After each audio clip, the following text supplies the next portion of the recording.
Palavra de oração iniciando nossa aula de hoje. Pai querido, muito obrigado por esta preciosa oportunidade que tu nos concedes. Muito obrigado pela vida dos meus irmãos e irmãs, que com esforço, sacrifício, batalha, luta chegaram até aqui. Abençoa-os, recompensa-os de uma forma toda especial. Abençoa esta aula, Deus. Entregamos as nossas mentes, corações, nosso ser a ti. Fala-nos, ministra-nos, guia-nos, Espírito Santo. Precisamos ouvir com muita clareza a tua voz. Perdoa os nossos pecados. Recebe a nossa oração. Guia-nos em tudo e abençoa aqueles que puderam estar, os que não puderam também, dando-lhes vitória nas suas dificuldades, limitações e problemas. Obrigado, oramos agradecidos no poderoso nome de Jesus Cristo. Amém e amém. Boa noite, a paz do Senhor a todos. Estamos na nossa segunda aula da matéria A Teologia do Obreiro. Hoje é terça-feira, 18 de novembro de 2025. Nós estamos a poucos dias do Dia de Ação de Graças, né? Agradecer a Deus são todos os dias, né? Mas esse é um dia que aqui nos Estados Unidos ele é separado, né, para dedicarmos um agradecimento maior a todas as bênçãos que o Senhor Deus nos tem dado, começando pela vida, pela saúde, pelo fôlego e ar que respiramos. Estamos na nossa página 5 da nossa apostila, A Chamada do Obreiro. Por gentileza, eu creio que todos já têm nas suas mãos a apostila, né? Creio que já chegou na mão de todos. Página de número 5, A Chamada do Obreiro. Quando Cristo iniciou seu ministério, escolheu 12 discípulos que aprenderiam com ele para depois pregar, ensinar e continuar a grande obra a ser realizada até a consumação dos séculos. Esses discípulos precisavam aceitar os convites de Jesus abaixo descritos. São 3 convites. Olha que curioso, cada um desses 3 convites estão revestidos de uma particularidade. Letra A. Vinde a mim todos os que estáis cansados e oprimidos, e vos aliviarei. Olha que interessante. Ele continua dizendo: Tomai sobre vós o meu jugo e aprendei de mim, que sou manso e humilde de coração, e encontrareis descanso para a vossa alma. Este convite, este foi um convite extensivo a todos os pecadores, a se libertarem das garras do diabo e das penalidades da lei, que eram iminentes, assim como do pesado jugo que essa lhes impunha. Então, este é o primeiro convite que Jesus fez ou faz ao obreiro, não é? O obreiro tem que ter consciência que ele precisa aprender com Jesus, que ele é manso e humilde de coração e que o obreiro precisa levar sobre si o jugo. E nós vamos explicar que jugo é esse. Tomai sobre mim o meu jugo. Segundo convite, letra B. Então disse Jesus aos seus discípulos: Se alguém quiser vir após mim, renuncie a si mesmo, tome sobre si a sua cruz e siga-me, porque aquele que quiser salvar a sua vida, perdê-la-á, e quem perder a sua vida por amor de mim, achá-la-á. Nesses 2 versículos, olha o interessante. Jesus usa a imagem de seus discípulos carregando uma cruz e seguindo eles entenderam o que ele queria dizer. A crucificação era um método romano muito usado. Perfeito, irmã Évila, tranquila, tranquila. Faça como a senhora achar por bem. A Évila está com problemas de comunicação, né? Mas tudo bem, isso às vezes é um pouquinho normal. Então ela vai sair, vai retornar de novo. Mas vamos lá. É, Vou repetir, nesses dois versículos, Jesus usa a imagem de seus discípulos carregando uma cruz e seguindo, e entenderam o que ele queria dizer. A crucificação era um método romano muito usado nas execuções, onde os condenados carregavam sua cruz pelas ruas até o local designado para a execução. Acompanhar Jesus, portanto, sempre significou um compromisso com o risco de morte, sem a possibilidade de voltar para trás. Vamos ler esses dois textos do Evangelho de Mateus. Esses dois textos falam bastante sobre esta realidade. Mateus 16, 24 e 25 e Mateus 10, 39. Paz do Senhor, irmã Kelson. Tá ali, irmão Kelson, entrou com todo o gás. Nossa, Paz do Senhor, meus irmãos. maravilha. Tá chegando aí o Joel também.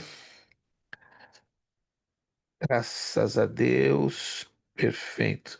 Vamos lá então. Evangelho de Mateus, capítulo 16, verso 24 e 25. Então disse Jesus aos seus discípulos: Se alguém quiser vir após mim, renuncie-se a si mesmo, tome sobre si a sua cruz e siga-me. 25. Porque aquele que quiser salvar a sua vida, perdê-la-á. E quem perder a sua vida por amor de mim, achá-la-á. O que nós aprendemos aqui? O reino de Deus é o chamado reino da contramão. Para servir a Jesus, temos que perder. Se a gente não perde, não ganhamos. Tem muita gente querendo ganhar no reino. Não funciona. Se eu e você fomos chamados para servir no reino de Deus, temos que aprender, sobretudo, a perder. E olha só que coisa estranha, né? A nossa natureza humana pecaminosa não aceita perdas, não aceita derrotas. Nós somos imediatistas. Nós queremos sempre ganhar, sempre estar na dianteira, na vantagem. Mas com Deus é diferente.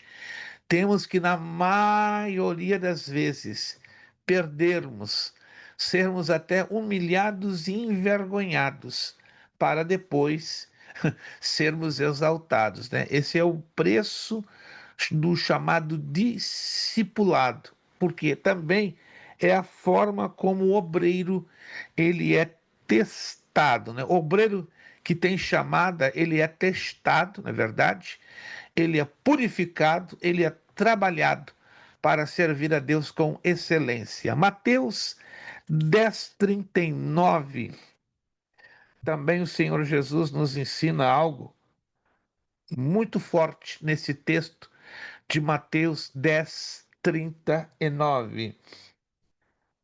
Quem achar a sua vida, perdê-la-á.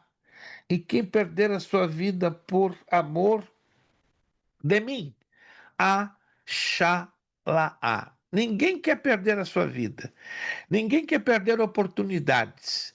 Ninguém quer passar por vergonha. Ninguém quer ser fracassado, não é verdade? Todos nós queremos o total oposto. Mas para servir a Cristo, passamos por processos e duros na maioria das vezes. Quando estamos passando, choramos, gritamos, esperneamos e até murmuramos. Sim, que é para piorar a coisa, né? Murmuramos. Mas que Deus tenha de nós misericórdia, nos ajude a entender. Eu costumo dizer: se você quer ser um crente de banco comum, glória a Deus. Mas para servir a Deus, o esforço é maior, muito maior. Se você quer ser obreiro, prepare-se, a chamada vai exigir coisas que normalmente um não obreiro não precisa se preocupar. Agora, o obreiro, sim, ele passa por uma experiência bastante forte, porque ele tem que ser o reflexo da pessoa do Senhor Jesus. Um terceiro convite, olha o terceiro convite. E Jesus lhes disse: Vinde após mim, eu vos farei que sejais pescadores de homens. Seguir após Jesus significa preparar-se para a grande tarefa de buscar os perdidos através das boas novas do Evangelho da Graça. Os discípulos foram chamados primeiramente para seguirem a Jesus e conhecê-lo. Partindo desse relacionamento com Jesus, seus discípulos se tornaram aptos a levar outros à salvação. Ninguém pode levar ninguém à salvação se pelo menos primeiramente não a experimentar na sua própria vida prática. Eu não posso falar que Jesus é bom se eu não experimentá-lo primeiro na minha vida. Eu não posso falar que a salvação é algo maravilhoso se eu não primeiro viver experimentando-a na minha vida. E não posso, então, pregar algo que eu não tenho vivido, algo que eu não tenho experimentado, porque não faz nenhum sentido. Vamos ver que Provérbios 10:30 nos ensina. Livro de Provérbios, capítulo 10, versículo de número 30. O justo nunca será abalado, mas os ímpios habitarão a terra. A palavra hebraica para abalados, que quer dizer exterminado, sacudido a ponto de quebrar ou rachar. Passamos por lutas, somos esmagados, somos muitas das vezes entristecidos, perdemos às vezes até as forças, mas em momento nenhum perecemos. Há circunstâncias, claro, que Deus permite até que a vida seja tirada, mas até nesse sentido, o obreiro que tem convicção da sua chamada, ele sabe que ele corre constantes riscos de vida. E havendo necessidade, ele dá a sua vida por amor ao Mestre. Daniel 12:3. Daniel, livro do profeta Daniel. Daniel, capítulo 12, versículo 3. Daniel tem muito a nos ensinar, né? Toda a escritura tem muito a nos ensinar e não é diferente. Daniel, capítulo 12, versículo 3. Diz assim: Os sábios, pois, resplandecerão como o resplendor do firmamento, e os que há muito ensinam a justiça refugirão como as estrelas, sempre e eternamente. Aqui estamos aprendendo, né, que nós precisamos ter uma experiência de tal maneira com Deus que venhamos a contagiar pessoas pelo nosso testemunho. Marcos 1:17. Marcos, Evangelho de Marcos, capítulo 1, versículo de número 17. Assim nos diz a Escritura Sagrada. Marcos 1:17. E Jesus lhes disse: Vinde após mim, e eu vos farei que sejais pescadores de homens. Em outras palavras, fomos salvos para evangelizar, somos salvos para contagiar, fomos salvos para gerar este impacto a ponto de que as pessoas sejam verdadeiramente transformadas. Entre os diversos aspectos da chamada divina, é bom destacar Lucas 24:49. Presta atenção o que nos diz, está aí na apostila. E eis que sobre vós envio a promessa de meu Pai. Ficai, porém, na cidade de Jerusalém, até que do alto sejais revestidos de poder. O poder veio sobre aquele grupo de 120. Sabe por quê? Porque eles obedeceram. E como foi essa obediência? Obedeceram e ficaram em Jerusalém. Vai haver momentos, minha irmã, meu irmão, que Deus vai falar com você o seguinte: fica quietinha, minha filha, quietinho, meu filho. Não é hora de se mover, não é hora de agir, não é hora de se agitar, é hora de ficar. E nós temos essa dificuldade, né? Como seres humanos, ficar. Nós entendemos muitas das vezes que o ato de ficar é como fosse um ato de conivência, não é? Um ato de cumplicidade, mas ficar, em alguns casos, é o momento da preparação. Deus precisa ter esse momento para preparar-nos. E aí, falando em preparação, ó, entre a preparação do discípulo e o envio como obreiro para o campo, Cristo exige de cada um de nós: ficai, porém, na cidade. O mais importante é sabermos discernir e perguntar a Deus: hoje é o tempo que eu devo ficar na cidade ou não? Vamos entender isso um pouquinho melhor? Ficai, porém, na cidade. Isto é o que Cristo exige de cada um de nós. Primeiro, ficar para depois ir. Muita gente está indo e está dando com os burros na água. Muita gente está indo e está voltando para trás quase que imediatamente. Sabe por quê? Não tomaram o tempo de ficar. Ficar para depois ir. Ficar sobre a ordem do Senhor.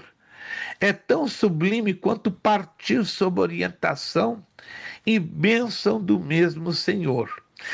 A precipitação, ou seja, a pressa de alguns, tem levado a uns ou a muitos a derrota ministerial. É Deus, olha só, é Deus quem o quê? Chama, é Deus quem capacita e é Deus a quem envia. Chama, capacita e envia. Vou repetir, ó. Chama, capacita e envia. Isso é importante ficar na nossa mente. Todavia, sob a égide da igreja local. O que quer dizer égide? Sobre a representação da igreja local. Ninguém é enviado para fazer nada se não tiver uma representação reconhecida na terra. E essa agência que representa o obreiro a ser enviado é a igreja local, não é? Em alguns casos, representada pelo pastor, presidente da igreja ou do ministério. E isso é importante, irmãos, porque ela foi estabelecida por Cristo em conformidade ao que está em Mateus 16:18. Vamos lá em Mateus 16:18. É um texto muito conhecido. Conhecidíssimo. Mateus 16:18. Quem achar, por favor, pode ler para nós, abrindo o seu áudio. Mateus 16:18.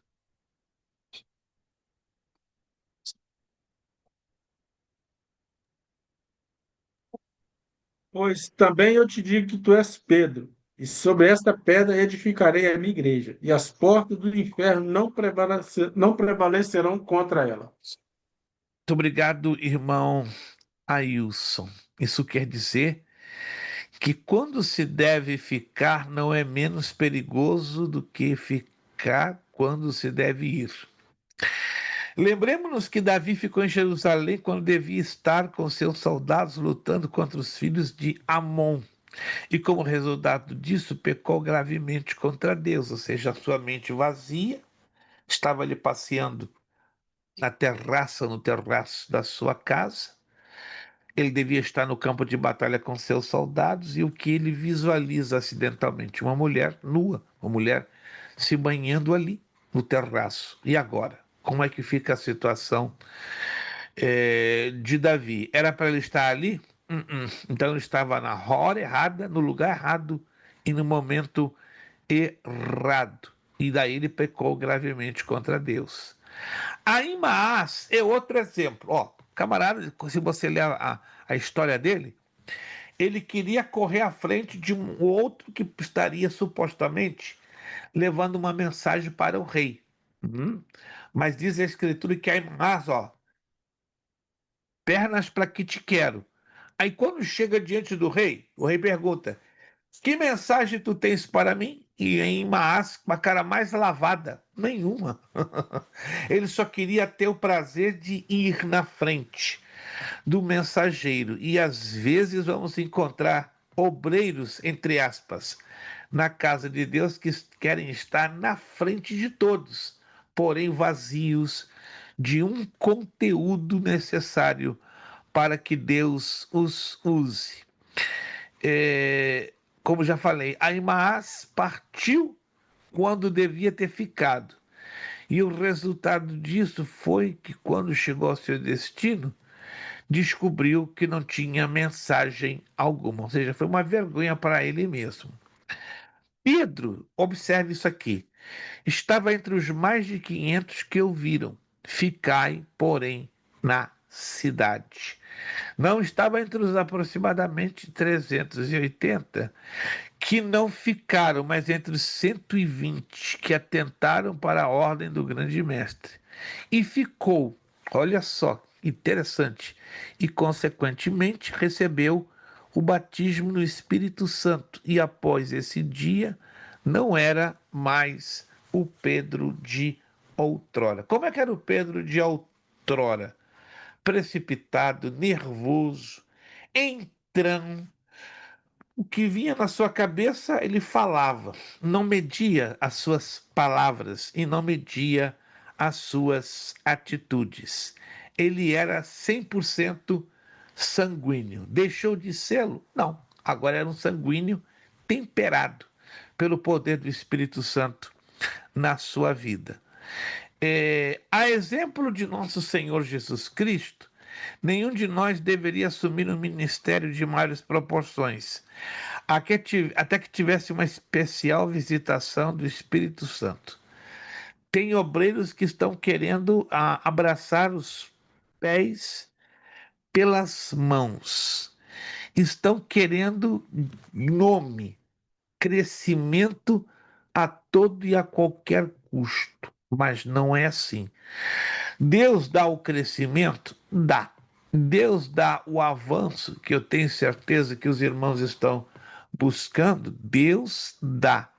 Mas existe o tempo de Deus na preparação que ele considera mais adequado, ou seja, ele quer que nós nos preparemos adequadamente. Vamos então resumir isso aqui, ó. A chamada é a chama, que chamada vem de chama, é o fogo que Deus coloca dentro de nós para atender a sua obra.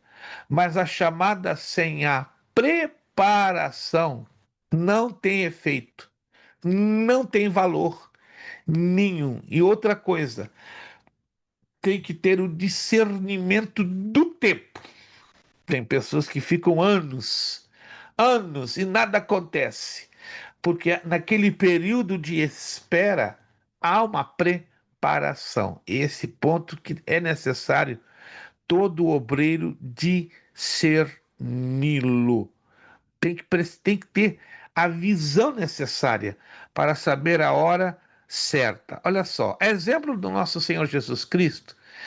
Nenhum de nós deveria assumir um ministério de maiores proporções até que tivesse uma visitação especial do Espírito Santo. E para tê-lo, precisamos ficar na cidade, até que do alto sejamos revestidos do poder.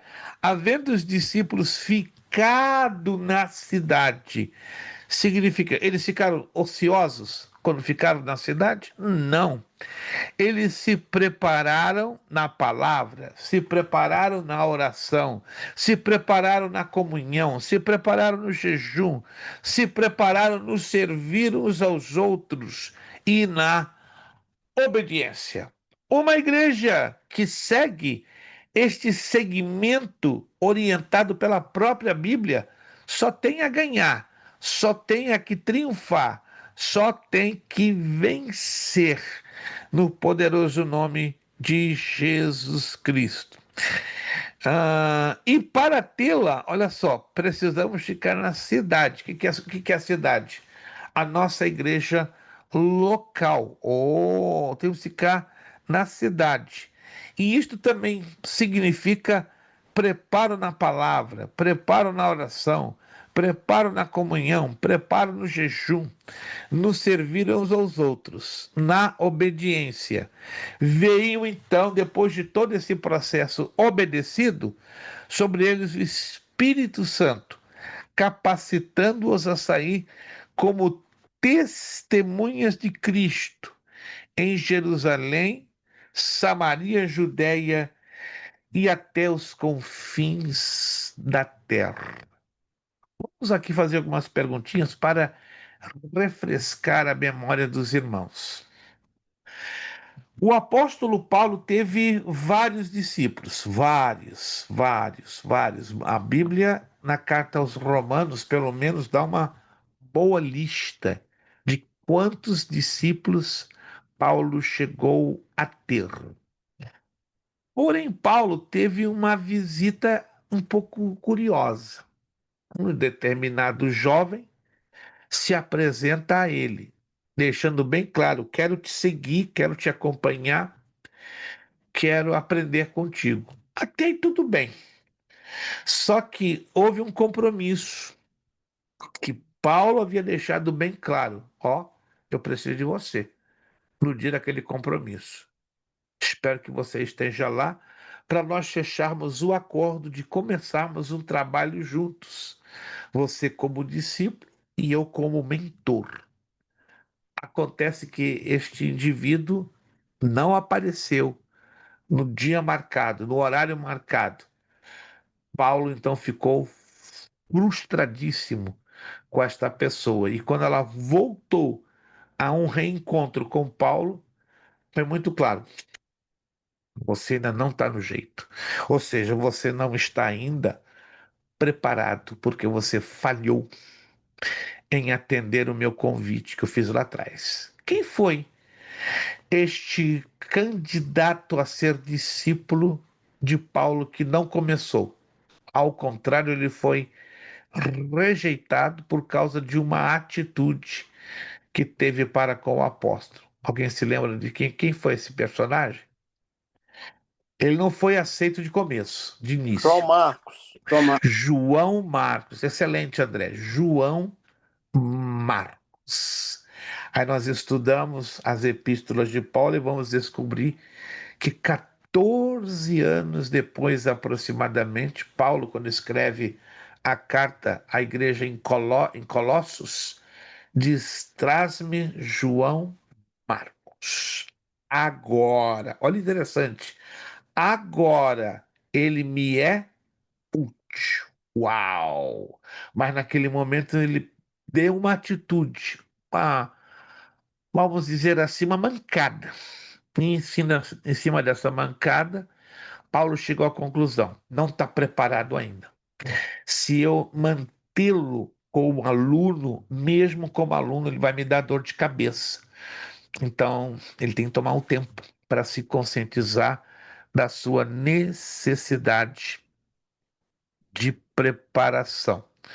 Então, todos nós, irmãos, se queremos servir a Deus, temos que reconhecer a nossa necessidade de preparação, sobretudo na oração, na palavra, na comunhão e no jejum. Como para todas as coisas, há um preço. Dizem que injeção na testa também pode ser dada de graça. Eu discordo. Tem até injeção na testa que você paga. Eu não vou entrar em detalhes. Pode ser estranho, né? Que é um ditado que diz, né? Injeção na testa de graça até eu tomo. Mas tem injeções aqui na testa que, por razões clínicas, você tem até que pagar. E não é pouquinho, não. Ou seja, na nossa vida humana, se paga para tudo, ó. Quando eu nasci, quando você nasceu, eu tenho certeza que seu pai ou sua mãe pagou o registro de nascimento, não é verdade? Se paga para nascer, se paga para viver, se paga para comer, se paga para ter uma caminha gostosa, quentinha, nesse inverno lá em cima, então, meu Deus. Se paga para ter um bom aquecimento dentro de casa, não é verdade? Se paga para ter uma boa iluminação, por isso tem que pagar conta de luz. Se paga para tudo, até para morrer. Não, pastor, eu quero ser cremado, é mais barato. Paga. A menos que você não queira ter uma morte digna. Mas tudo nesta vida tem um preço. E na vida ministerial, na vida espiritual também existe um preço. Não poderia ser diferente, na verdade, porque Jesus deixou bem claro isso. Olha só, isso não seria e não é diferente com a chamada do obreiro.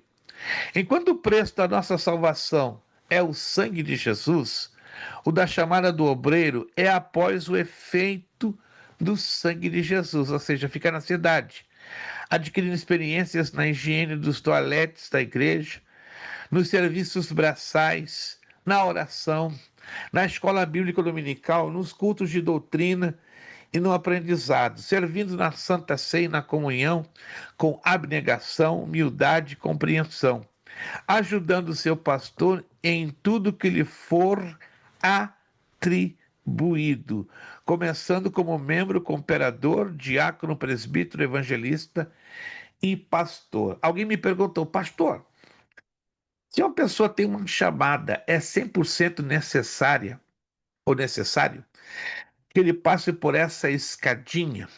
Que escadinha é essa? Membro, cooperador, diácono, presbítero, evangelista e pastor. Nem sempre. Porque cada caso é um caso. Cada chamado é um chamado. É normal e é óbvio, anote isso aqui, ó. É óbvio que um camarada do nada, zero, zero, zero, zero, zero, zero, zero, do zero, se transforme do dia para a noite em um pastor. Não, aí é diferente. Devido à alta responsabilidade, devido os requisitos ou requerimentos bíblicos, aí é completamente diferente. Conheço inúmeros casos de pastores que chegaram ao diaconato, ao presbitério, e daí, pum, pastores, não passaram a ser evangelistas.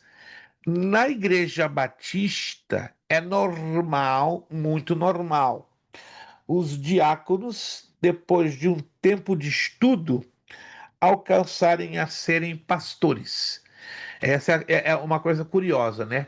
Na igreja batista tradicional há um ensino, há um conceito, isso é uma cultura, que quando se estuda teologia, qual é o objetivo do aluno? Chegar a ser pastor.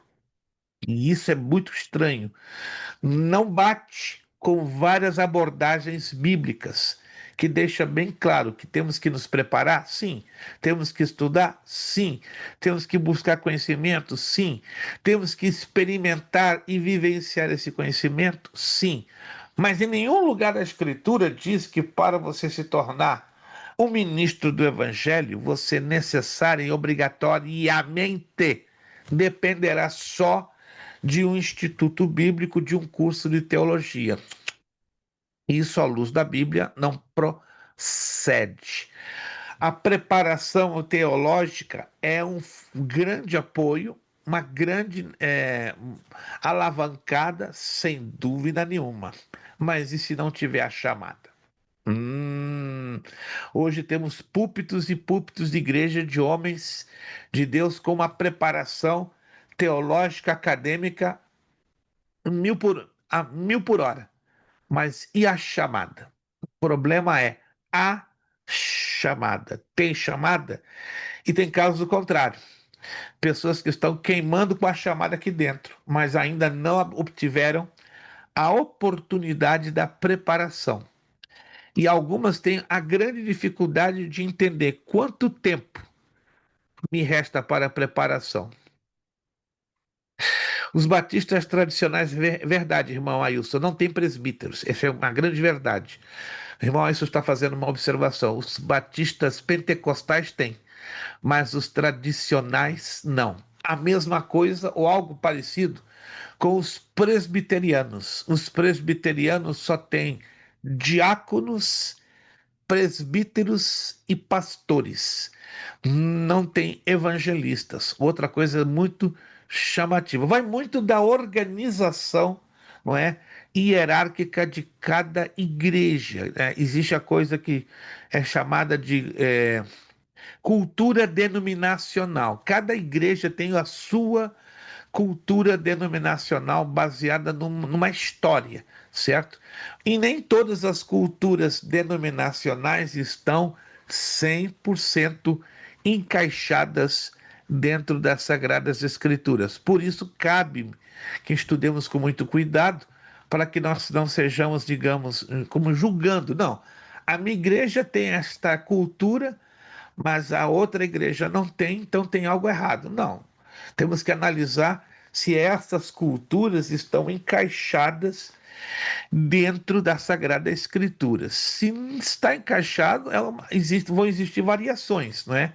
Os presbiterianos têm as suas variações, os batistas têm as suas variações, os assembleianos têm as suas variações, a congregação cristã do Brasil tem as suas variações, mas se está dentro das Escrituras, as variações que possam ocorrer não vão afetar na salvação, senão na liturgia do culto e a mesmo na administração da igreja.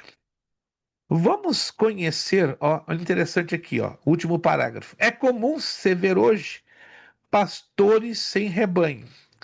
Quando se fala em pastor é porque há um rebanho, a não ser que esse pastor seja ordenado na igreja local, na convenção, para ajudar no ensino, na direção da igreja e da congregação, bem como coadjuvar com o pastor presidente em tudo quanto for necessário, tudo enquanto for indicado a fazer para o bom desempenho na obra do Senhor. Eu conheço centenas de pastores que não estão engajados na direção ou administração de igrejas, mas pastores que estão sendo como copastores, auxiliares no departamento de missões, pastores à frente de departamentos de educação cristã, de escolas ou faculdades teológicas, até aí tranquilo, porque o conceito nosso brasileiro latino é que o pastor necessariamente tem que ser pastor de igreja, mas a Bíblia não fala nada contrário, que o pastor não devesse ser pastor de igreja, partindo do princípio que ele tenha uma responsabilidade de um calibre grande de dirigir vidas, guiar vidas, é nada mais que justo que ele tenha esse reconhecimento. Na verdade, ele já começa lá atrás, não pelo título, mas através da sua chamada, do seu trabalho. Porque o que nos define como obreiros não é o título que eu e você venhamos a ter, não é o título de pastor que eu venha a ter, não é o título de evangelista que alguns de vocês têm, ou o título de diácono presbítero, mas é a chamada que vai nos definir como cristãos e como obreiros. O título é vamos dizer, um reconhecimento humano, nada mais, nada menos, de algo que você já estava fazendo ou tem feito. Vamos aos apóstolos. Não poderíamos deixar de falar de algo que parece que hoje virou moda, não é? Virou moda, apóstolo. Alguns meses atrás, até alguns anos, né? Isso me aconteceu 2 vezes. Há 8 anos em Boston e há meses atrás aqui em Orlando. Estava nos dois momentos, ao mesmo tempo, coincidência ou não, num supermercado. E aí eu Identifiquei um irmão pelas costas que eu não via há anos. Irmão fulano, que bom rever-lhe depois de tantos anos. Lembra-se de mim? Aí ele se vira, claro. Agora eu não sou irmão fulano. Eu sou apóstolo Daniel. Como é que é? Eu era diácono. Agora eu estou assim mesmo, por cima. Eu falei, desculpe, meu irmão, como o irmão está por cima? Irmão, eu era diácono, eu era um insignificante. Agora eu sou o apóstolo Daniel. Falei, não, acho que eu acredito que eu não estou conseguindo lhe entender. Não, pastor, não se faça de bobo. Como o senhor se sentiria que não lhe chamassem de pastor Luiz Prestes? Falei, não me afeta em nada. Ah, o senhor está brincando? Então eu vou lhe chamar de irmão Prestes. Glória a Deus. Faça melhor. Me chame de escravo, que fica melhor aí, encaixa-se melhor com a minha pessoa. Não, só está brincando comigo. Como é que o senhor pode aceitar que lhe dirijam a palavra sem lhe chamar o seu título? Meu irmão, o que me define como cristão não é o meu título. O título foi o homem quem deu como reconhecimento pela chamada que eu tenho lá no céu. Entende? E até por respeito. Agora, se vai me chamar de pastor, de irmão, não me influencia, não me afeta em nada. Mas a mim me afeta, porque eu fiquei muito por baixo, me pisaram muito. Agora eu tenho a honra de que me chamem Apóstolo Daniel. Falei, ih, irmão, vou parar por aqui.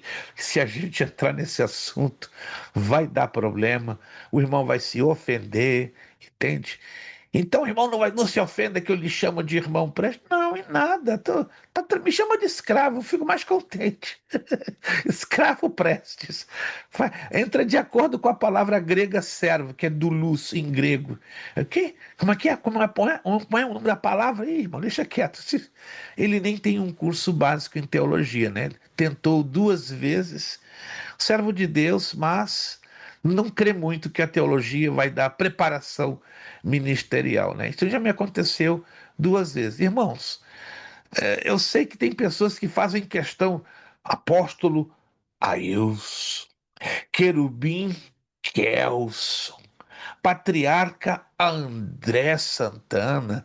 Tem pessoas que fazem, enche a boca. Ei, querubim, semideus. Irmãos, isso vai alterar a nossa conduta no céu, vai alterar a nossa salvação, vai alterar o nosso testemunho? Não vai alterar em nada, irmãos. São pessoas que, infelizmente, aprenderam a valer-se do título e não do testemunho, e não da conduta. Ei, você, irmã, irmão, foi chamado para ser obreiro ou obreira, não baseado no título. Ah, pastor, eu nem sou nem diácono da minha igreja, eu sou um pelagato. Se você acha o pelagato, o negócio tá ruim, gente. Você é uma serva, um servo de Deus. Você foi chamado para desempenhar algo. Você o quer? Quer aplauso? Quer reconhecimento? Quer tapinha nas costas? Não, meu irmão. Não funciona assim. O obreiro começa, ó, fazendo isso aqui, ó. Me perguntaram esses dias, como o senhor começou no ministério? Lavando o banheiro. Aí começaram a rir, isso numa reunião de pastores. Tá, só tá contando piada. Lavando o banheiro. Pensa num camarada que gosta até hoje. Aqui em casa quem lava os banheiros sou eu. Modéstia à parte, lavo e deixo caprichado. Não sou um bom house cleaner, mas no banheiro o negócio é comigo. Fica brilhando cheirosinho. Aqui em casa tem 3 banheiros. Não deixo que ninguém toque. Minha esposa fica brava. Aqui é comigo. Não, aqui é comigo. Banheiro é comigo. Cozinha é contigo. Banheiro é comigo. E aprendi. Eu lavava de 15 a 20 banheiros por semana numa igreja que eu servi no Rio Grande do Sul.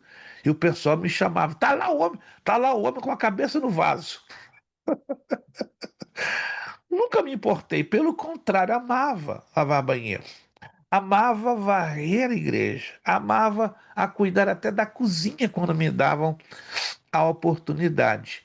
Depois, quando me colocaram como diácono, eu fiquei preocupado. Falei, quando é que eu vou voltar a lavar banheiro de novo? Quando é que eu vou voltar a varrer a cozinha? Eu fiquei com isso uns 3 anos na minha cabeça. Falei, não, eu tenho lugar errado. Uma vez eu pedi um pastor da igreja que eu era diácono, pastor, deixa eu lavar o ao menos a cada 15 dias os banheiros, eles dão uma limpeza da cozinha, porque tá tão mal cuidada. Aí, irmão, agora o irmão tem que trabalhar na porta. Pastor, eu sei, mas me dá essa oportunidade. Até, vocês podem não acreditar, até quando eu cheguei a pastor no Brasil, eu lavava banheiro, eu gostava, é uma coisa que, não sei, me chama atenção, entendeu? Arrumar a cozinha, deixar a casa de Deus bonita, é uma coisa que está dentro de cada um de nós quando somos chamados para servir. Isso não vai nos desqualificar em nada, irmãos. Alô, alguém está me entendendo? O que eu faço como servo jamais vai desqualificar o nosso chamado. Mas tem gente que acha, eu não vou colocar minha mão no banheiro, eu não vou colocar minha mão aonde é o diácono que tem que colocar. Irmão, se é necessário, eu desço do púlpito e fico na porta, como eu já fiz várias vezes. E, eu fui confundido várias vezes como diácono, fiquei feliz. Não, mas é o pastor da igreja, que isso? Quando eu administrei duas igrejas no Brasil, eu tinha a alegria de estar na porta para receber as pessoas. Eu fico, quem é o pastor? O pastor está na porta. Se assustava. Essa igreja não tem diácono, mas eu aprendi assim, ensinei aos diáconos daquela igreja a terem a mesma postura. Irmã Évila levantou ali a sua santa mãozinha, por favor. Você tá falando negócio de banheiro, e eu me lembrei de uma coisa que o pastor falou na igreja, eu achei muito interessante, mas eu vou falar no meu português, um tapa na minha cara, assim, ó. Ele falou o seguinte, que a gente, como cristão, nenhum ambiente que a gente entra, a gente pode sair e deixar ele do mesmo jeito de quando a gente chegou. Seja qualquer ambiente. Aí ele usou o exemplo do banheiro. Ele falou: se eu posso entrar num banheiro público, quando eu sair dele, ele vai estar mais limpo do que quando eu entrei. E aí eu falo que eu apanhei, porque eu já fazia muito tempo que eu estava indo limpar a casa de um dos meus clientes. E eu chegava lá e me incomodava o fato de duas fotos, uma com os amigos e uma com a esposa já falecida, não ter um porta-retrato. E aí me incomodou. Eu comprei o porta-retrato, mas eu ia limpar e esqueci o porta-retrato em casa. E aí, depois que o pastor falou isso, eu não voltei de novo sem o porta-retrato. Eu voltei com o porta-retrato e quando eu saí, tava lá bonitinho, arrumadinho na estante o porta-retrato. Por quê? Porque eu não podia sair e deixar do mesmo jeito que eu encontrei. Fantástico, irmã Ávila, fantástico. Olha, essa sua participação e essa sua abordagem ficou aqui, ficou na história da nossa turma da terça-feira. Que tremendo, gente. Ó, não esquece o porta-retrato. Quando você for fazer algo, não esqueça de levar o porta-retrato, porque o ambiente onde eu e você entramos, ele tem que ser diferente quando nós saímos, né? Se encontramos um ambiente escuro, quando você sair tem que estar clarinho, iluminado. Se está triste, angustiante, tem que estar feliz, porque nós levamos o quê? A luz de Deus, a própria presença de Deus. Que lindo, irmãos, que lindo. Podemos aprender com coisas tão práticas a questão do testemunho, né? As pessoas hoje estão muito preocupadas com nomes, com aplausos, com títulos, mas não estão preocupadas com testemunho. Aplauso, ó, desaparece em questão de semanas ou horas, não é? Fama desaparece em questão de meses, mas o testemunho é um legado que entra para dentro da eternidade e arrasta multidões. Minha oração é que Deus nos ajude, começando de mim e de todos nós, que lutemos para termos um testemunho, a ponto de olharem para o irmão Ailson, exemplo, ali vai um obreiro do Senhor. De olharem para o Jonatã, ali vai outro obreiro do Senhor. Olharmos para o Kelson, ali vai o obreiro do Senhor. As pessoas precisam nos conhecer, não nós, não a nós, pelos nossos títulos. Doutor, olha, me irrita quando se apresenta um pastor, doutor honoris causa, PhD isso, e isso, para. Eu fico irritado. Fizeram isso duas vezes comigo em uma igreja em Boston e eu simplesmente fui educado, fui no ouvido do elemento. Não dá minha ficha corrida. Detesto Não, pastor, a quem honra que se dê a honra, mas eu não estou querendo ser honrado. Eu, que- eu que vim para honrar e honrar a Cristo. Então, quietinho, obrigado, agradeço, mas esquece essa lista aí que não sei de onde o irmão tirou essa lista. Quem lhe deu essa lista? Ah, um ex-aluno seu, eu vou conversar com ele. Dá o nome dele. Tive que apertei o irmão na parede, ele me disse, tive que chamar a atenção. Não faça isso, irmão. Eu não gosto. Então, agradeço os elogios, mas eu particularmente não preciso que me apresentem com a minha ficha corrida. Detesto isso, né? Porque temos que deixar o nosso testemunho. Aí sim, faço questão que o testemunho venha à tona. Um servo de Deus, honesto, gosta das coisas sérias. Agora, não me defina por títulos, que eu detesto ser definido por títulos. Mas vamos falar um pouco dos apóstolos, que hoje é moda, né? Hoje o pastor que não ambiciona ser apóstolo tem uma coisa errada, né? Aqui na América já me ofereceram 4 vezes para ser apóstolo. Vocês acreditam ou não? 4 vezes. E fui chamado de louco. Só está perdendo uma oportunidade de ouro. Como assim? De ser apóstolo, ser reconhecido, ser famoso, ter redes sociais, bombando. Irmão, para, o que é isso? De onde você está tirando isso? Qual o mundo que você veio? Qual é o seu mundo evangélico? O meu mundo evangélico é outro. Meu mundo cristão é outro. Eu vivo a realidade. Não, apóstolo hoje é algo para bombar. Mas vamos ver biblicamente o que é um apóstolo. A procedência dos primeiros apóstolos eram galileus. Começa por aí. Que isso tem a ver, pastor? Se você estuda a fundo, os galileus eram considerados a pior gente que poderia existir na Palestina. Eram pescadores. Grande maioria deles, 90%, eram analfabetos. Não sabiam ler nem escrever em hebraico. Só falavam e muito mal aramaico. Oh, não tinham nenhuma condição para entrar numa escola primária, na maioria deles. Tinham uma limitação de escolaridade extrema. Por isso, os judeus consideravam os galileus simplesmente gentalha, essa gentalha, esta gentinha, esse povinho. Irmãos, Jesus chamou os primeiros apóstolos vindo do nada, galileus. No conceito judaico, Cristo não nasceria na Galileia, e nem de lá surgiriam os profetas, por esta razão que eu estou dizendo, que eles eram menosprezados. Jesus não chamou seus discípulos da corte herodiana, ou seja, lá de Jerusalém, da casa de Herodes o Grande. Não os escolheu de Jerusalém dentre os principais e anciãos, mas da Galileia, exceto Judas Iscariotes, que era natural da cidade de Quiriate, de onde deriva o seu nome. Quiriate, para você saber, está do outro lado do mar da Galileia. Então foi uma situação um tanto anormal e um tanto oposta, em que, na verdade, a maioria deles, todas, vinham do lado oeste do Mar da Galileia, oeste e do lado sul. Mas qual a diferença? O lado direito, o lado leste do Mar da Galileia era mais politizado, era mais educado, tinha uma influência, né, em parte dos samaritanos e em parte dos judeus. Por isso que Judas foi considerado uma exceção social na escolha dos discípulos de Jesus. As qualidades dos primeiros apóstolos. Vamos ver as qualidades deles? Jesus chamou primeiro 2 pares de irmãos, Pedro e André, Tiago e João. Eles eram discípulos de João Batista e foram submetidos ao batismo do arrependimento. Então, o batismo que era conhecido naquela ocasião era o batismo do arrependimento. Se você nunca observou isso, olha que interessante isso.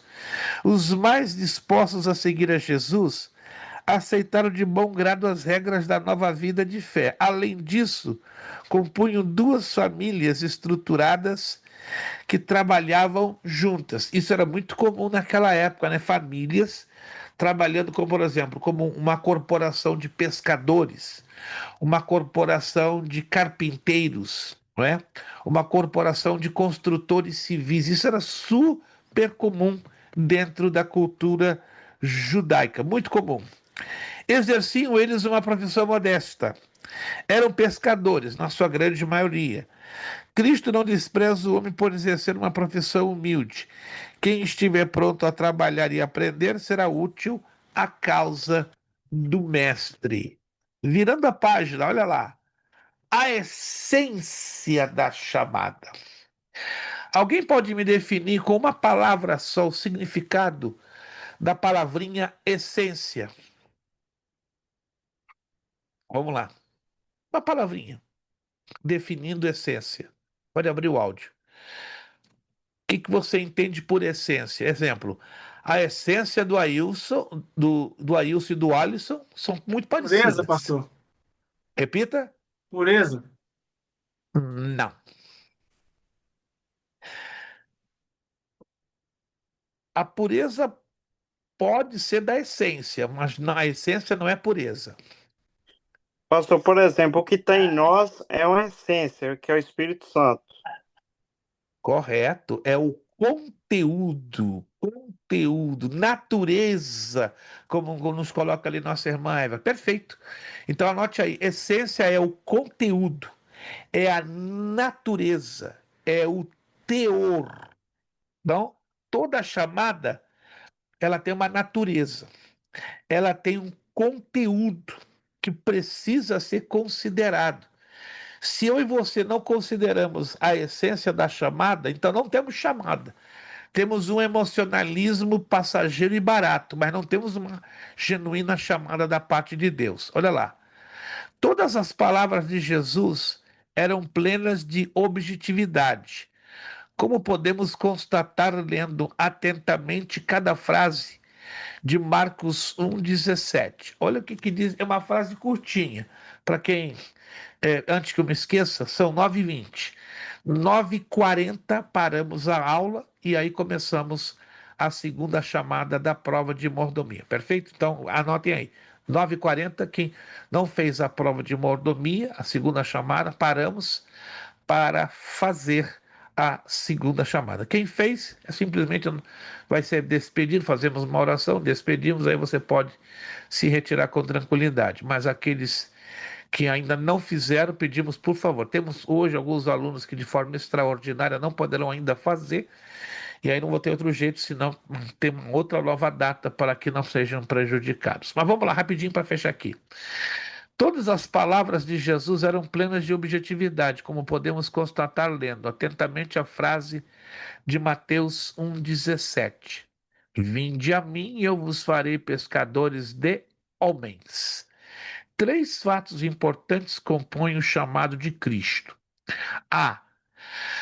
Vinde a mim. Vir a Jesus é condição essencial para alguém que seja enviado a pregar o evangelho de Cristo. Então, vir a Jesus é a primeira essência, a primeira parte dessa essência da chamada. Letra B. Eu vos farei. Nenhum homem por si mesmo pode elevar-se à categoria de ministro de Cristo, pois ele mesmo disse: sem mim nada podeis fazer. O homem nada pode receber sem que do céu lhe seja dado. Eu vos farei. Então, primeiro, ir. Segundo, o mestre tem que fazer em nós o seu mandato ou o seu chamado. 3, ou letra C, pescadores de homens. Jesus não os chamou apenas para proferirem belos discursos, escolheu-os para participarem de seu plano de salvação. Pescadores de homens significa ganhadores de almas para o reino de Deus. Significa priorizar sobre todas as coisas o reino dos céus. Obreiro que não ganha almas tem um negócio errado. Alô? Obreiro que não ganha almas para o reino tem algo errado. Tem algo que não está batendo, não está fazendo sentido. Ah, mas isso não se aplica a todos os cristãos? Sim, se aplica a todos. Mas pior o caso quando se trata de um obreiro. Está ali à frente da sua igreja, do seu departamento, fazendo um trabalho bonito, mas não está ganhando almas. O que está acontecendo? Está havendo uma falha, está havendo uma brecha, está havendo uma incoerência em relação àquilo que ele prega e ensina, pois não está vivendo uma das importantes essências da sua chamada. Vemos nesse texto que Jesus não escolheu seus discípulos para viverem uma vida cômoda, cheia de regalias. Chamou pescadores, homens experientes no trabalho árduo e de riscos constantes, que exigia coragem para enfrentar os perigos e vigilância para evitar possíveis tragédias. Essas condições determinam o perfil de um homem chamado por Cristo nos dias atuais. Tem que ter disposição para trabalhar e libertar os escravos de Satanás e também vigiar para não ser enlaçado pelos seus ardis. Traz à minha memória um tempo atrás, quando eu morei em Connecticut e servi numa igreja, o pastor tinha muitos obreiros sentados no púlpito. Uns 30 a 32. Era muita gente. Era um púlpito grande e tinha de 30 a 32. Eu não me sentia muito bem assentando-me ali no púlpito, embora como pastor, o pastor me obrigava a fazê-lo.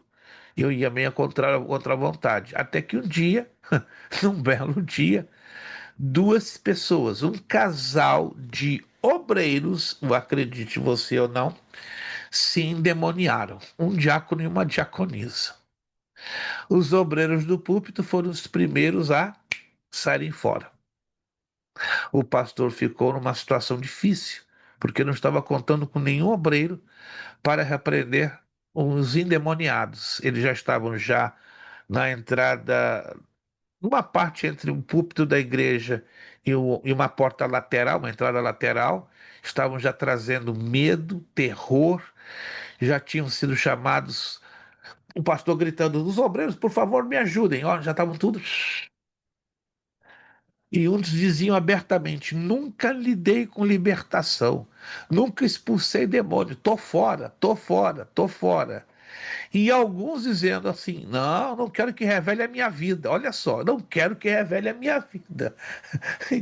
Nisso aí tem um certo nível de sinceridade, né? Porque quando o obreiro está mal na presença de Deus, ele fica com medo de pessoas endemoniadas, que queiram ou não, vão falar um pouco da verdade. Claro, todo endemoniado fala mentira, mas o diabo também não deixa de falar suas meias verdades para trazer vergonha.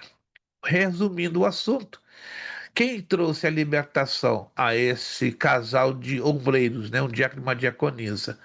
A irmã que cuidava da porta, né, nem era diaconisa, ela estava trabalhando ali como voluntária, analfabeta, não sabia ler e escrever, mas tinha a Bíblia aqui, ó, na memória. Então ela foi a última a ser lembrada. Chama a irmã Amelina, chamava-se Amelina. Chama a irmã Amelina, aí aparece a irmã Amelina. Vai lá, tá lá o casal, já numa situação deplorável, já tinham gritado, quebrada de mesas, algumas pequenas mesinhas ali perto do púlpito, e ela calmamente chegou com as duas mãozinhas trêmulas e só disse isso.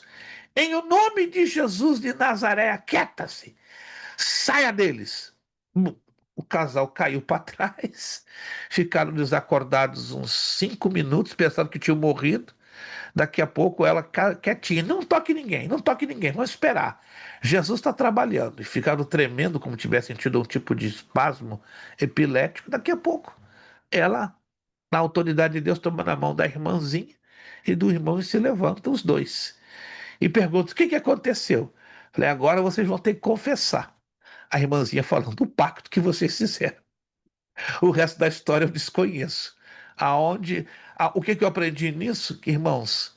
As pessoas que menos esperamos são aquelas que não estão qualificadas para fazerem um trabalho como dessa natureza. Hoje eu percebo que aqui na América existem várias deficiências na parte de obreiros, sobretudo na área da libertação. Apareceu um endemoniado, ó, parece que os primeiros a desaparecerem em cena são os obreiros. Ao contrário, deveriam ser os primeiros a estarem preparados, alertas, de prontidão.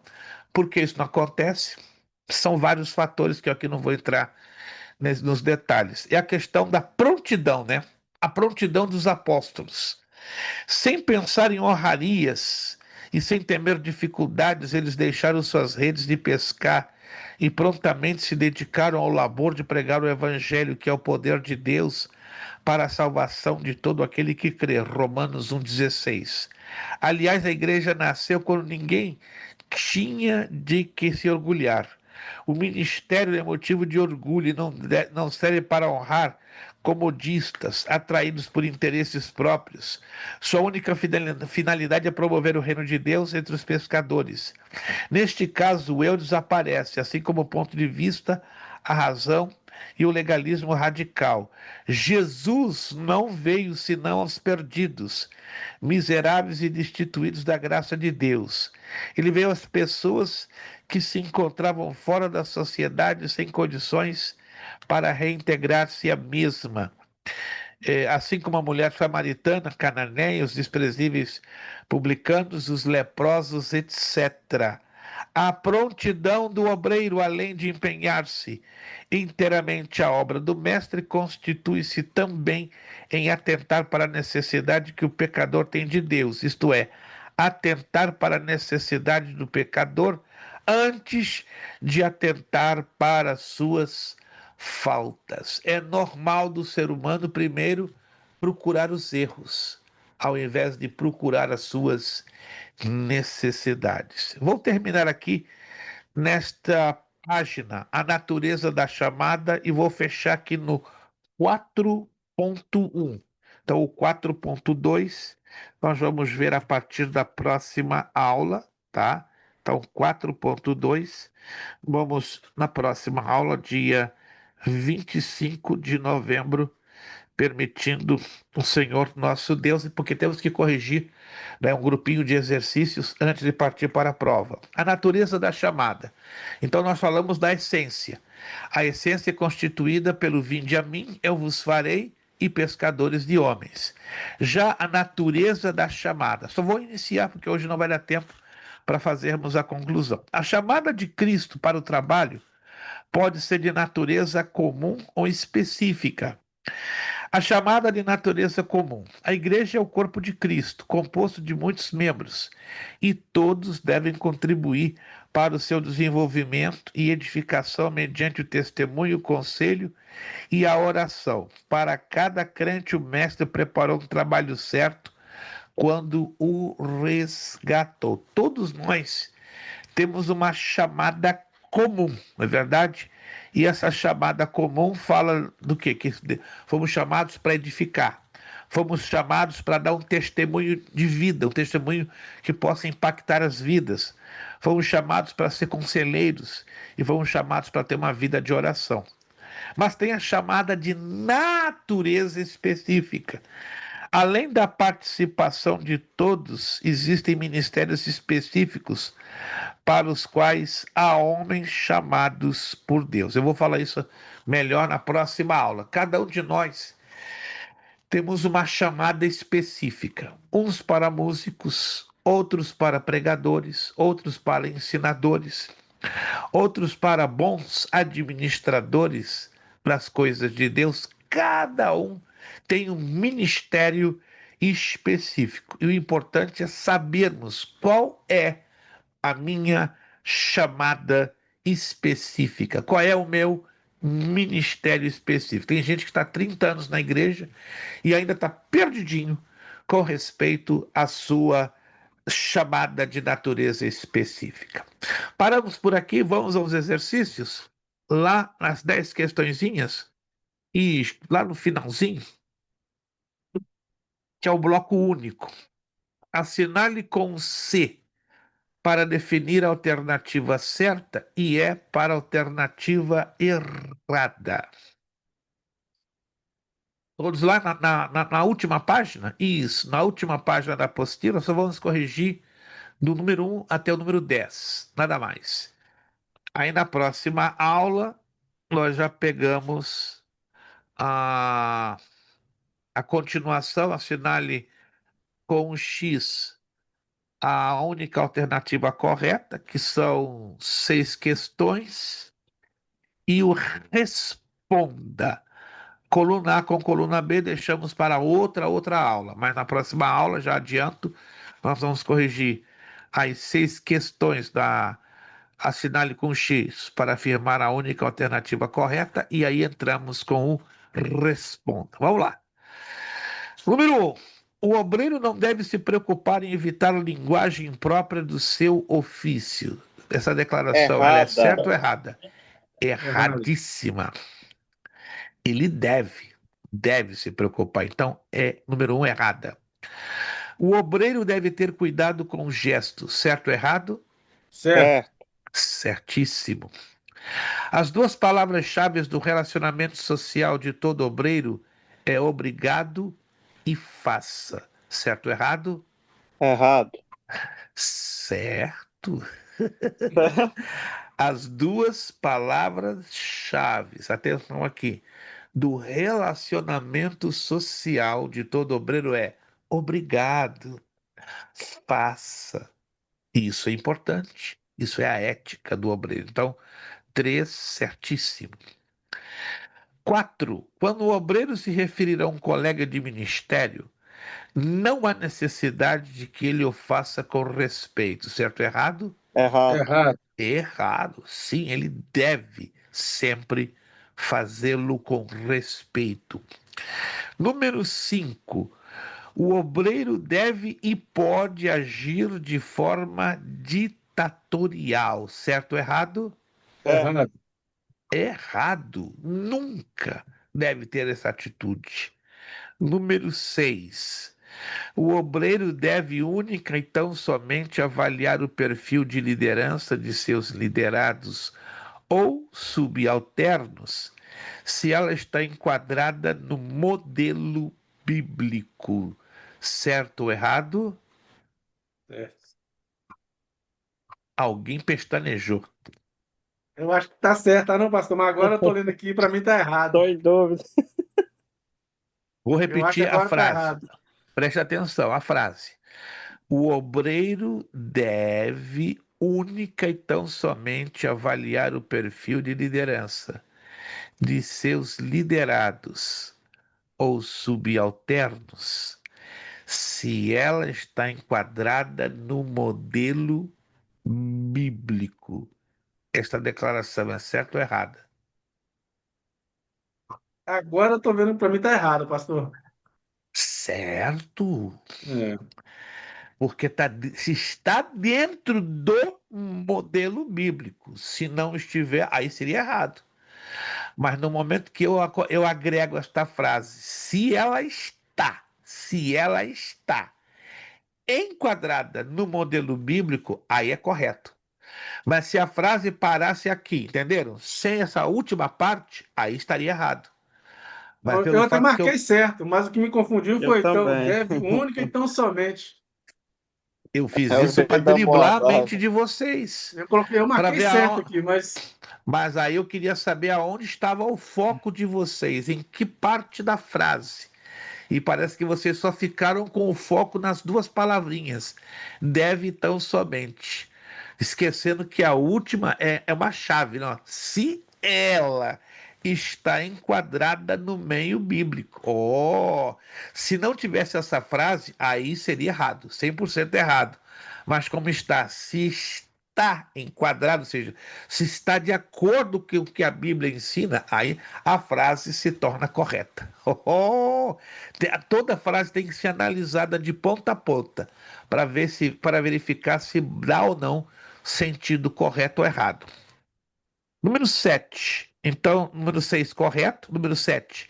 Alguns diáconos exerciam também o ministério da palavra, de acordo com o livro de Atos. Certo ou errado? errado. Certo. Certo. Mas é, ô, pastor, mas aqui onde eu li está falando bispos e diáconos. Não está Presta falando. atenção. Agora eu vou dar a prova bíblica. Alguém pode anotar? Vou dar a prova bíblica. Alguns diáconos também exerciam o ministério da palavra, de acordo com o livro de Atos. Anote aí. Quem foram esses diáconos que existiam o ministério da palavra? Estevão e Filipe. Estevão está lá. Anota aí. Pode anotar o texto? Atos 6:8 e Atos 7, do 1 ao 60. Pode ler com toda tranquilidade. Atos, capítulo 6, versículo 8 e Atos 7, do verso 1 ao 60. Ali você vai ler com todas as letras. O diácono Estevão também exercia o ministério da palavra. Ou não sabia. Fique sabendo. E Filipe, Atos 8:5. O diácono Filipe, mencionado em Atos 6:5, ele é mencionado em Atos 8:5 como desempenhando, exercendo o ministério da palavra. E agora? Qual o problema aí? Porque estes foram chamados no ofício como diáconos, ou seja, tiveram o título, mas a chamada ministerial deles, o dom ministerial era de evangelistas. Ah! Ou seja, eles dominavam o ministério da palavra. Mas Filipe, né? Se você vai lá em Atos 21:8, vai dizer que Filipe era também evangelista. Por causa do seu dom ministerial. Interessante isso aqui, né? Que É a gente até a não leva em passagem consideração. do eunuco, né, pastor? Isto, está bem claro isso. É o que o irmão André está nos lembrando. A passagem do eunuco deixa claríssimo que Filipe desempenhava o ministério, né, de evangelista, ou seja, ele pregava, ele exercia, né, o ensino da palavra de Deus. Então, número 7, correto. 8. Dentre as várias funções dos diáconos, exercer a fiscalização para que haja boa ordem na casa de Deus e suas dependências é uma delas. Certo ou errado? Certo. Correto. Corretíssimo. Número 9, Paulo, quando escreveu a Timóteo e a Tito, enumera pelo menos 20 Uhum. qualificações que os presbíteros e diáconos precisam ter. Número 9, certo ou errado? Errado. Certo! Ai, ai, ai, ai, É, ai! Nós vamos bater em cima disso aqui na próxima aula com força, ó. Paulo, quando escreve a é, Timóteo e a Tito, nele deixa pelo menos 20 qualificações que os presbíteros, essa é a tabuada dos presbíteros e diáconos, isso aí não pode ser esquecido, nós vamos estudar isso com muita força já Mas é a por partir conta da... do número, né, que ele confundiu. Mas 20, eu falei. se eu pego as discriminações do capítulo 3 de 1 de Timóteo, do capítulo 2 de Tito, eu vou ter 22. 22. Olha só, nós vamos estudar sobre isso. Então, número 9, correto. E número 10, o termo irrepreensível está ligado tanto a não merecer censura, quanto a ter uma boa reputação. Certo ou errado? Sim, correto. Correto. Recapitular para quem se perdeu. Número 1, errado. 2 e 3, correto. 4 e 5, errado.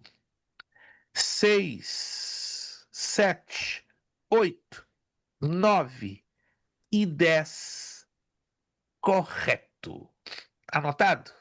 Sim. Irmão Ricardo, me tira uma dúvida. Sua senhora está aí do seu lado ou não? Hoje não está. Ok, né? Porque eu estava na dúvida para dar presença ao irmão Não, não Ricardo. está, não. Hoje não pôde estar. Perfeito. Obrigado, irmão. Então hoje, irmã Fabrícia. Por isso que o irmão Ricardo está ali capisbaixo, triste, né? Angustiado, tá sem o apoio do seu lado. Perfeito. Meus irmãos, vamos finalizar então a nossa aula de hoje. Agradeço o grande esforço que cada um de vocês tiveram e agora só vou mencionar, né, os alunos que vão permanecer em sala de aula, né? Alguns não estão ainda aqui presentes, mas só para a listinha: Ailson, Arthur, Pastor Francisco, Ricardo, Gleice, Sebastião, Gabriel, André Santana, Victor Miranda, Wallison, e Flávia. Se dessa listinha alguém não ainda está preparado para fazer a segunda chamada, a última vai ser na próxima semana e não tem outra prorrogação, tá bom?